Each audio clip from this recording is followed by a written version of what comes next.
ganyan sa Vita Plus. Abangan mo yung susunod. Gumaganon lang ako sa tatay ko nun. Pero maganda po.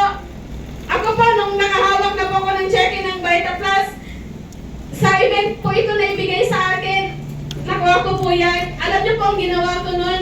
I think 1 month pa lang ako na dealer noon. Hindi na pa ako bumalik sa trabaho ko. Ang maganda, anong ginawa ko nun? Kung hinataw ko po ang first Vita Plus, kasama ko yung mga upline ko, yung grupo ko. Nag-umpisa po ang hataw po namin sa Isabela. Sa amin, walang arte-arte kahit babae ka. Kahit saan, kasi bundok po sa amin. Magkakasama kami nila upline Glenda. Ito, kahit may bagyo yan. Kumakan po kami ng mga NDO, nagmumotor lang po kami noon. Kami po ang nag-organize ng mga ganito, yung mga nagkakabit-kabit ng mga ganyan. Ang ginagawa po namin, sa motor po namin sinasakay lahat. Kasi yung sasakyan ng apply namin, doon sasakay yung mga dealer. Nauna na kami sa mga venue. Ang maganda po, ako mismo bilang dealer po, nag-umpisang dealer po ng First Vita Plus. Nung una, hindi ako pinatulog ng malalaking kita ng First Vita Plus. Pero nung tumatagal po ako sa First Vita Plus, mga ilang buwan ng ganyan, medyo napagdudahan ko yung income sa Vita Plus. Kasi bakit? Dumadating po kami doon, mga isang buwan, wala kaming napapasali. Kasi hindi po kami marurunong. Kung ano lang yung naririnig namin sa mga upline po namin noon, ginagaya lang po namin. Wala pa kasing nagtuturo sa amin. Sila upline Jom, hindi ko pa sila as in kilala noon. Sila upline Gretchen, sila upline James, hindi pa kami nila masyadong kilala noon. Kaya na po sabi ng upline ko noon, magkano ang gusto mong cheque? Tapos magkano ang susunod na gusto mong cheque? Ang sabi ko, nasa 5,000 lang ang pinapaniwalaan ko noon na pwede kong kitain sa First Vita Plus. Pero sabi ng upline ko sa akin, taasan mo 10,000 isang linggo, i-goal natin. Yan yung palaging sinasabi ng upline ko noon. Pero ang maganda po na, dahil sa pagtitiwala sa upline ko at pagpupush niya sa akin na kaya ko, ang sumunod na kinita ko, 11,000 sa First Vita Plus.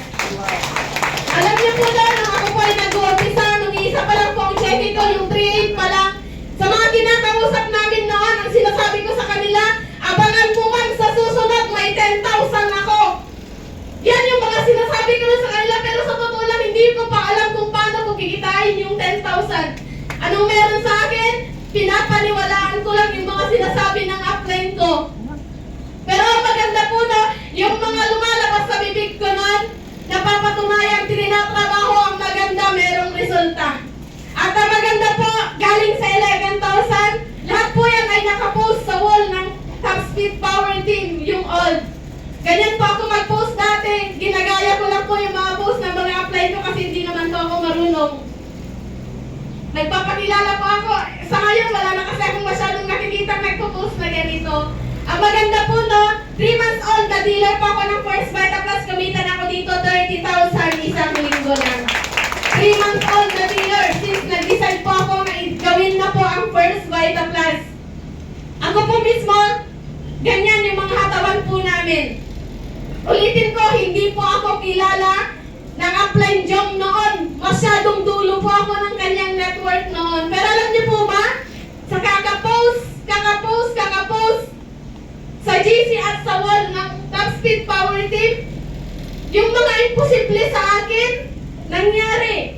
Ayan nga po nakalagay, when you believe everything is possible.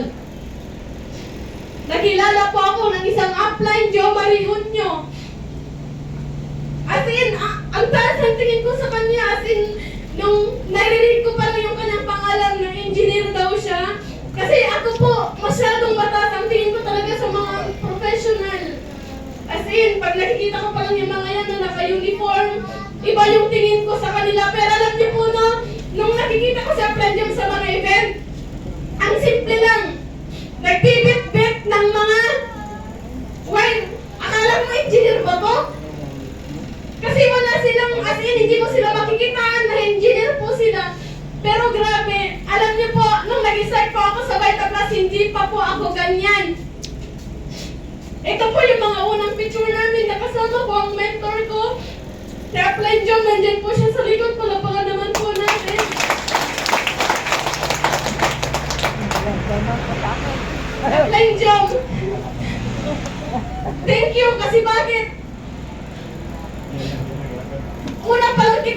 sa TikTok, na-inspire ako sa'yo at ikaw ang gusto kong gayahin.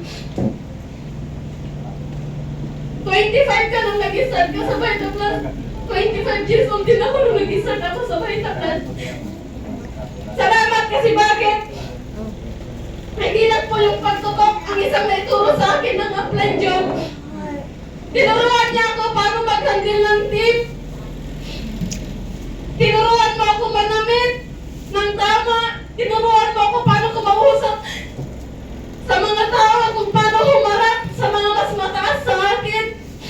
Hindi ko makakalimutan yun nung bumaba ako sa akin sa La Union. Nung nagsimula pa ako sa La Union, mga piskal, mga matataas na tao yung kaharap po namin. Ang speaker doon ako, ikaw. Pero sabi ko sa akin, kaya mo na yan.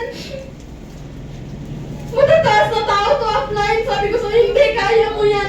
Salamat sa pagpupush mo sa akin kasi bakit? Yung Joylin na mahihain noon, yung Joylin na masyadong mababa ang tingin sa sarili ngayon, ay proud na po ako ngayon upline. Ito na yung taong tinuruan ko noon. Thank you sa lahat ng pagbabago sa team ko. Kasi alam ko, hindi ko kaya silang i-handle lalo mga professional yung mga napasali ko. Thank you. Simula, bagong dealer ako, na-inspire ako sa'yo at mas lalo akong na-inspire nung nakasama kita sa hataw. Ikaw nagpakita sa akin, walang kahartihan. Engineer ka, pero kahit saan, sumasama ka sa akin. Mahal na araw yan. Huwebes Santo yan, mga dealer ko noon.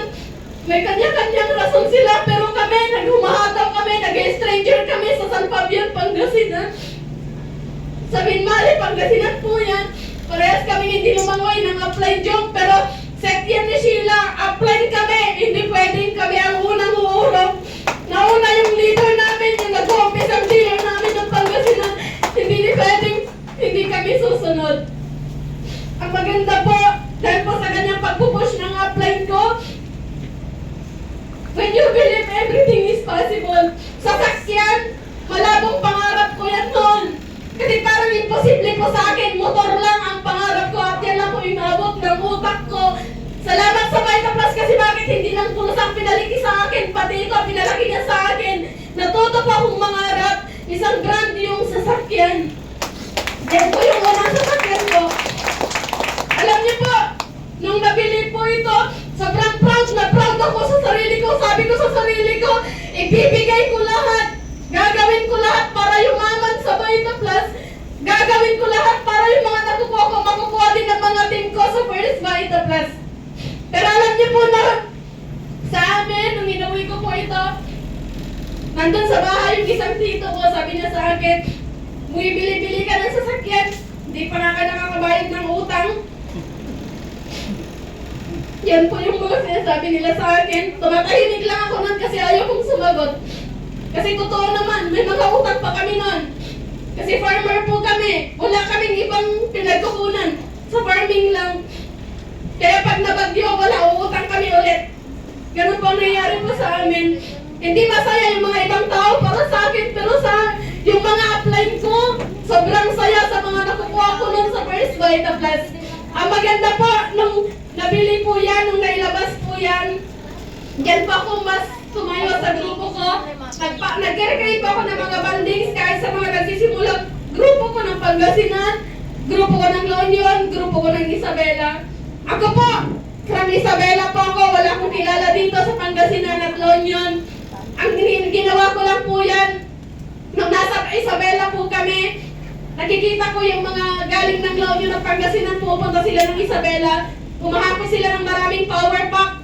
Napupuno yung mga sasakyan nila. Sabi ko sa mentor ko, kay upline job, upline parang ang sarap naman humataw sa Pangasinan. Parang ang sarap humataw sa La Union. Ang dami nilang napapasali. Kasi sa Isabela, nagkukulbot. Ang hirap nila pasalihin. Sabi ko, upline job, parang ang ganda humataw sa malayo upline. Sabi ko sa kanya. Pero sabi niya sa akin, edi puntahan mo. Sabi niya sa akin, pero alam niyo po, ang naisip ko na, paano ako pupunta doon? Wala naman akong kakilala doon.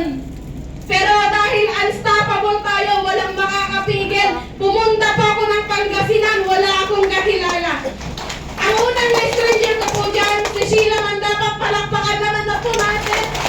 Kasi bakit? Hindi po siya. Ay, ito siya. Imagine niyo po na yung taong stranger ko lang way back 2022. Kasama ko na siyang awardee ngayon ng first white applause. 2022, hindi kami magkilala niyan. Nakasalubong ko lang yan sa waiting shed. Napagtanungan lang, actually pupunta siya makikasal. Si Sheila. Professional po yan, teacher. Medyo takot ako sa kanya ron kasi medyo English yan. May mahina pa sa English. Okay, kaya ginagawa ko po noon, upline job. Please, tulungan mo ako dito. Mag-i-start ang grupo ko ng Pangasinan. Tulungan mo ako. Maganda po. Bumaba after 1 week, bumaba ang upline job sa akin at dyan nagsimulang lumaki ang grupo ko ng Pangasinan. Alam niyo po, nung sumali ko si Sheila, nasubukan ko, 6 na buwan, hindi ako umuwi ng bahay.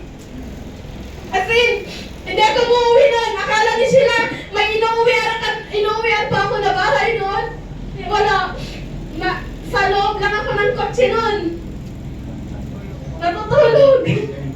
Sabi ni Sheila sa akin, Aklay, bakit ang aga-aga mo? Di ba gabi ka na umuwi ka gabi? Ganyan talaga ako. Sabi ko, pero hindi niya alam, yung tinulugan ko malapit lang sa bahay nila. Ganun pa ako na nang nag-start pa ka sa first night. Pero imagine po na, yung ganong sakripisyo po noon, nagbunga na ngayon kasi bakit? Yung taong binababaran ko noon sa Pangasinan, network builder na ng first flight of us. At ang sarap sa makiramdam kasi bakit?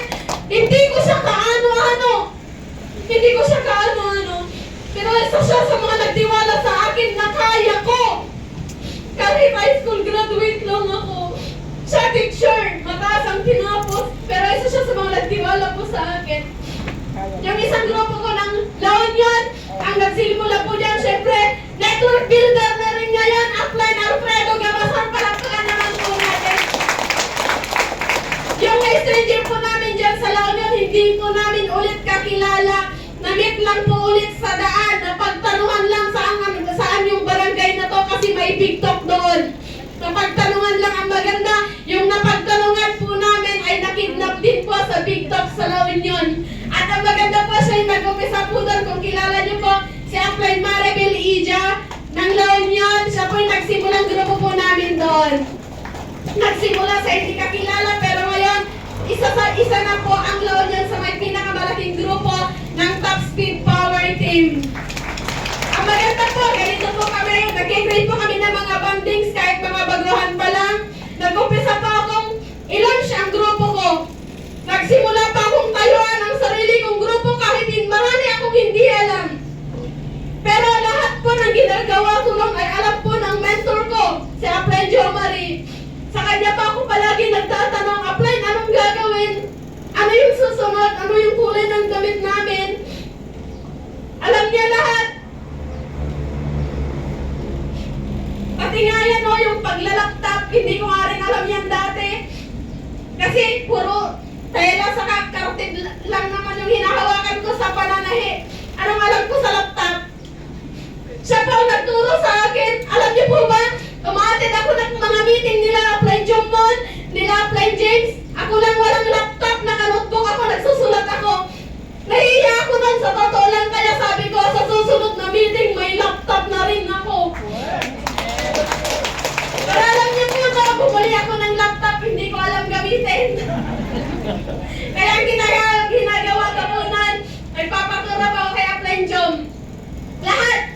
Minsan nga, nawala yung araw ng laptop, hindi ko alam ibalik. Sabi, Upline Jom, saan makapunta yung araw nito? Paano ibalik? Gagano'n mo lang pala. Ganun po. Kasi ang dami kong experience na mga bago sa first Vita Plus. Pero salamat. Kasi bakit? Lalo sa mga mentor ko. Kasi bakit? Hindi po sila nagsawa sa akin na turuan po ako. Ang maganda po na yung sinabi ko na tinayaan ko ang grupo ko, na-launch po ang Top Speed Doers. Pinakilala ko sa Top Speed Power Team noong May 1, 2023. May 1, 2023, sinimulan ko pong tinayaan yung grupo ko. Ang maganda po na sa pagtayo sa grupo ko, habang tinatayuan mo yung grupo mo, pinapanindigan mo yung grupo mo, mas marami kang matutulungan. Ang maganda, mas matutulungan mo rin kasi bakit? Ito po yung sumunod nakita ko. Unang 100,000 ko sa first fight. Yan yung pinakaunang 100,000 ko nun. Actually, March pa lang sinasabi ko yun kay Upline Jom. Nararamdaman ko mag-100,000 ako. Yun yung palagi kong sinasabi sa kanya. Ang maganda po, no? Sumunod na buwan, yung sinasabi ko lang sa kanya, nagagawa at nangyayari. Ang maganda po, naglabas pa ako ng pangalawang resulta, isang brand new na Toyota Innova. Paglabas po ng Innova na yan, dyan po nagkaroon ng mga maraming big talk sa aking grupo. Dati ako lang ang speaker sa grupo ko, pero dumating po ako sa point nung tuloy-tuloy ang paglalabas ng mga sasakyan ko, sabay-sabay na big talk galing sa grupo ko. Isang araw lang, 11 big talks kaya namin pagsabay-sabayin. Kasi bakit hindi pwedeng ako lang ang marunong, dapat alam din ng grupo ko. Ang maganda yung mga tinuturo sa akin ng mga mentor ko noon, tinuturo ko rin sa grupo ko kahit high school graduate lang ako. Mga tinuturuan ko, mga teacher, accountant, matataas sa tabel. Alam niyo po ang sarap sa Vita Plus kasi bakit? Wala ka man narating sa Vita Plus, bibigyan ka ng halaga dito. Ibabaliw ka nila dito at yan yung gustong-gusto ko dito. Sa labas, patapon po ako. Wala akong may pagmamalaki sa labas. Pero salamat kasi bakit? Binigyan ako ng Vita Plus na ipagmalaki yung sarili din kahit hindi pa ako nakapagtapos.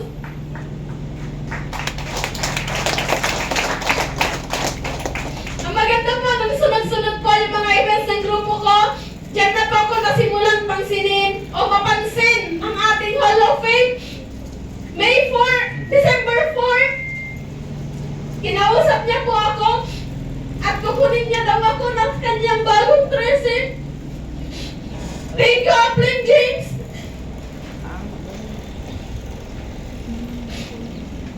Kasi bakit hindi naman ako katalanuhan ng mga ibang leaders mo? Matataas ang tinapos. Pero isa ako sa pinagkatiwalaan mo. Thank you. Thank you, Upline. Hindi ka na nagpaka-apply sa akin. Iba yung binigay mong tiwala sa akin at doon ako lalong tumayo sa grupo ko. Hindi ka lang maging apply sa akin. Naramdaman ko yung pagiging kuya mo sa akin. Salamat sa mga advice mo. Kasi yung mga panahon na papanghinaan ako. Salamat, Upline. Mga panahon pag-give up na ako pero ikaw yung nandyan. Tama na yung iyak. Ikaw yung nandyan para advisean po ako. Salamat, Aps. Kasi bakit? Tama na Ilang buwan lang nung nakausap mo ako. Napapaiyak ang tao. Ang maganda po, yung ilang buwan lang na yon, ito na ulit yung Jolene Karate, tumatayo at lumalaban ulit ngayon. Kasi bakit mga tao lang sinawat po tayo, may mga kanya-kanyang problema, pero ito po yung masarap sa First Vita Plus. Ang problema nandyan lang, oo. Pero alam mo ba, mas madaling isolve ang problema pag meron ka na nito. Yes. Pag may pera ka. Ang maganda po no, si Upline James, napili niya po ako ng kanyang bagong 13. Salamat sa kanya ulit kasi bakit nasubukan kong papaan ng isang Hall of Fame, ng isang araw na pagbigyan niya po ako. Nung nagsisimula po yung grupo ng La Union, April 10, bumaba po siya sa akin. April 9, alas 6 pa lang ng umaga, sinend ko na sa kanya kung saan kami pupunta. Ang maganda po no, sinulit po namin yung ating Hall of Fame. Alas 6 ng umaga, magkakasama na kami sa La Union. Hanggang alas 12, kasama namin yung mga dealers ng La Union. Hanggang alas 2, alas 3 ng madaling araw, kasama pa rin namin ang Hall of Fame. Salamat po, Upline. Kasi bakit? Yung tiwala na yan na binigay mo sa akin, hindi ko sinayang at hindi ko pinalampas. Ang maganda po na April po yan, May 370,000. Yan yung kinita ko sa First Vita Plus. Ang maganda po no,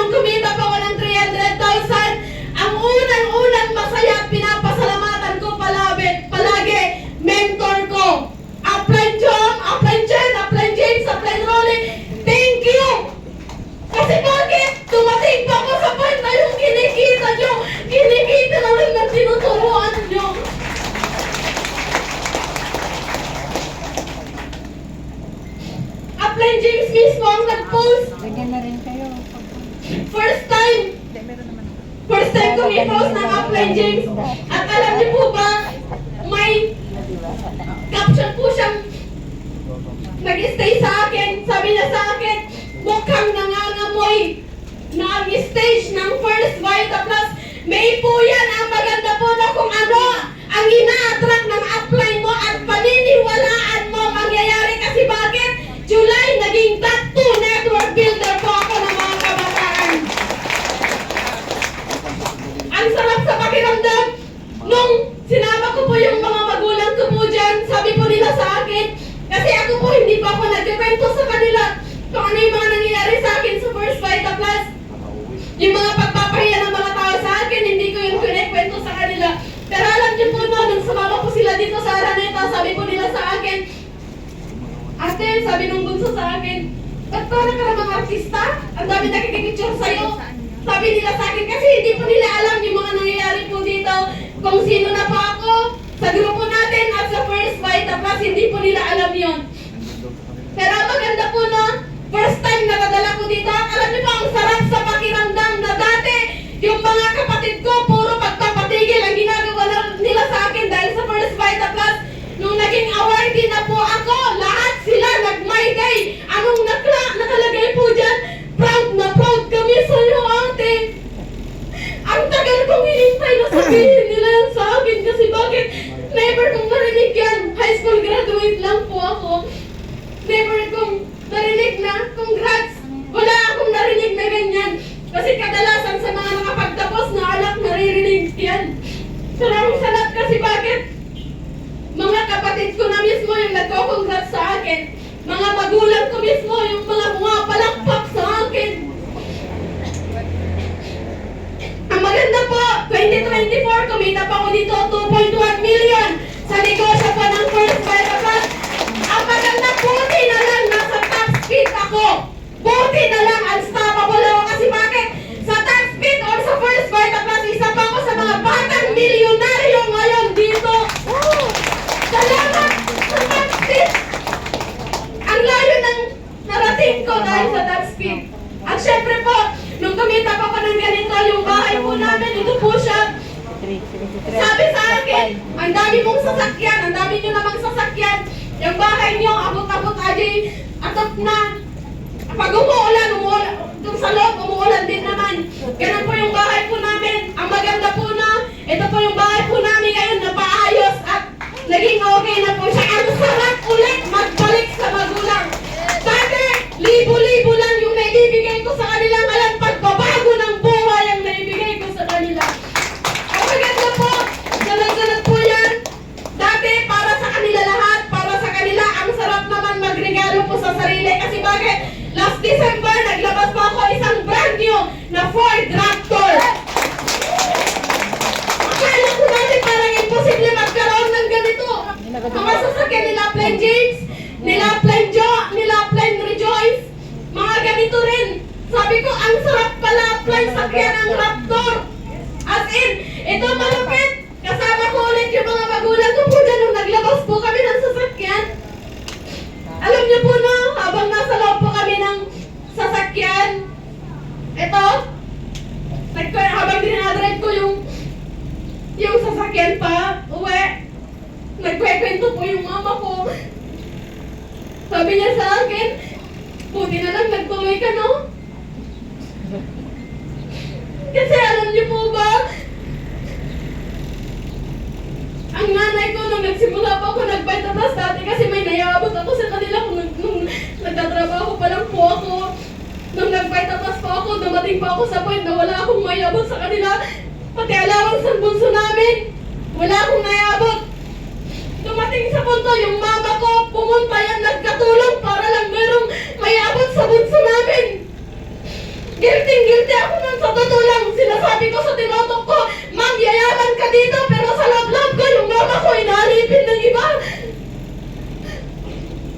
Inuutusan lang ng iba. Samantalang ako, sinasabi ko sa mga dealer ko, hindi, dito mababago yung buhay natin. Pero yung mama ko, nandun. Hindi nila alam yung mga nangyari sa akin sa Vita Plus. Yung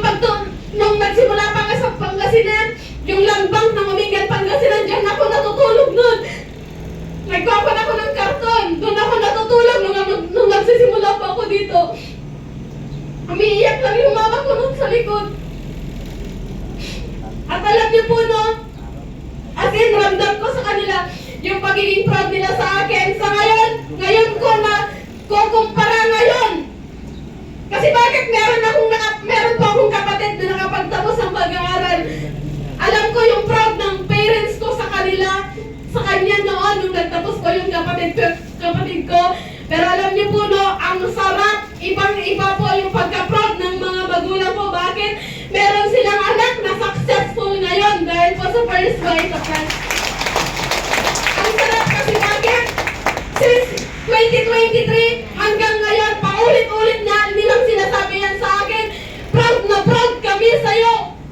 Kasi bakit? Tinuloy mo ang first Metapos kahit mahirap noon. Nakita nila ako na lumataw, nainitan, naulanan, nagkakaputi sa daan, nagugutuman. Nakita nila yan ang lahat noon. Pero buti na lang hindi pa ako sumuko kasi bakit? Unstoppable ako. Salamat sa taxpick! Kasi bakit? Pinago mo ako. Ang maganda po na, nung inuwi po namin yung sasakyan na to, dati, 2022 pumunta kami ng Baguio. Nag-uupis ang dealer po ako ng Vita Plus. Pangarap ng mga magulang ko, madala dyan, pangarap ng mga kapatid ko, lahat kami, first time sa Baguio. Wow. Pumunta po kami ng Baguio, pero alam niyo po ba, nagbaon pa kami ng kanin. Kasi wala naman kaming pera. Gusto lang namin makarating ng Baguio. Yung ginamit kong panggas na, nagsimula pa ako sa nadilan ng First Vita Plus, yung ginamit ko na panggas noon, hiningi ko lang po sa tatay ko. Kaya nga po, alam niyo po ba, nung tumatagal ako sa Vita Plus, pag tinatawag ko yung tatay ko, ayaw yung sumama sa akin. Kasi bakit? Pang didiesel ko ulit yan yung nakasiksik na sa kanya, pero alam niyo po ba, oo, okay lang. Mahirap kami noon, 2022, walang-wala pa kami, pero alam niyo po, pinangako ko sa sarili ko, pagbalik natin ng Baguio, milyonaryo na tayo. Ang maganda, nangyari po yan kasi bakit? Kung dati sa gilid-gilid lang kami, ng terrace ng Baguio kumain, nung last na pumunta po kami sa Baguio, sa isang pinakamamahaling restaurant po kami kumain. Ang maganda, pinahula ko pa sa kanila yung bill ng kinainan naming restaurant. Kung mahuhulaan nila, ibibigay ko ulit na cash sa inyo. Ang sarap maging mayaman. Ang sarap maging mayamang anak. Salamat sa First Vita Plus. Kasi sa murang edad, naranasan ko lahat ito ngayon. Ang maganda po na, yan po yung nangyayari sa amin ngayon sa pamilya po namin. Yung 5 taon ko po dito, yan po yung nangyayari sa akin. Yung sinasabi ko kanina na 2 gabi, hindi ako pinatulog ng Vita Plus. Yan yung mga nasa utak ko nun. Yan yung mga nasa isip ko nun. Bakit hindi ako pinapatulog ng Vita Plus? Sa tuwing hindi ako lalabas noon, ito yung mga sumisiksik sa utak ko nun, hindi pwede, lumabas ka, umataw ka, may pangarap ka, salamat kasi bakit? 5 taon lang sa maikling panahon, yung mga pangarap na nakikita ko lang dati, na-imagine ko lang dati, lahat meron na sa akin ngayon. Ang maganda po, yan na po yung Joylin Garasi noon. At yan po yung grupo ko, La Union, Pangasinan, wala man po sila dito, pero salamat sa 2 leader ko na nandito, Apply Sheila, Apply Dervin, salamat kasi bakit? Nung nag-umpisa ako na dealer ng Vita Plus, hindi pa man ako masyadong marunong paano mag-network, pero hindi niyo ako iniwan. Pinaniwalaan niyo pa rin ako na kaya natin yumaman. Salamat. Wala po sa akin lahat ng yung mga nasa akin ko ngayon. Wala po lahat kung hindi po dahil sa grupo ko. Ang maganda po, no? Lahat po yan ay diyan po nagsimula. Wala akong ibang pasasalamatan ulit ngayon kundi yung sarili ko. Dati hindi ko kayang sabihin sa sarili ko na proud ako sa'yo, pero salamat sa Vita Plus at sa Taxpit kasi bakit? Ngayon kayang-kaya ko ipagsigawan sa buong mundo. Proud ako sa'yo kasi ginaya mo. Nagsimula akong walang alam. Nagsimula pa akong walang alam, walang tiwala sa sarili, pero salamat kasi bakit? pinilit kong baguhin yung sarili ko sa First Vita Plus. Kay Ma'am Dolly, narinig ko to sa kanya, sa First Vita Plus, ganito kanya gagawin. Mag-uumpisa kang ganyan, pero tatapusin niyang maganda ang buhay mo, basta magtuloy ka kasi bakit? Ganyan pa ako nagsimula. From nobody to somebody sa First Vita Plus. Hindi ako katalinuhan. Wala akong may pagmamalaki sa labas, pero maganda. Meron lang po akong attitude na isa. Ano yon? Maging uto-uto sa mga upline at mga mentor ko. Yun. Muli po, Jaylin Karasi po yung pangalan ko. Hindi po matalino, pero naging batang milyonaryo po sa negosyo. Yes!